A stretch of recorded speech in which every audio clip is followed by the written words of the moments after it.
Hello guys, আসসালামু আলাইকুম। চলে আসলাম দুপুরের খাবার নিয়ে। গাইস, আজকে আমি কি কি রান্না করেছি আপনাদের সাথে শেয়ার করব।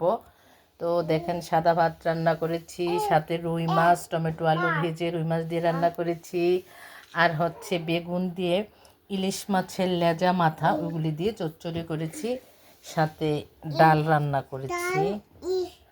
তো দেখেন, আমার আবিহামনি আমার নাতনি কিন্তু ডাল ডাল সেও কিন্তু অলরেডি আমার সাথে ভিডিও করতেছে। সে ভাত নিয়েছে, সে ডাল দিয়ে মাছ দিয়ে খাবে। তো দেখেন, সেও আমার সাথে অনেকবার বলে ফেলেছে ডাল ডাল।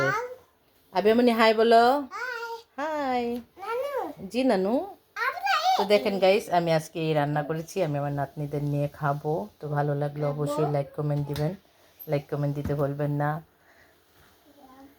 এভাবে বেগুন দিয়ে ইলিশ মাছের মাথা লেজা দিয়ে কার কার ভালো লাগে, এই চচ্চড়িটা আমার খুব ভালো লাগে, বেশি করে কাঁচামরিচ দিয়েছি, খুবই ভালো একটা আমি খাবার।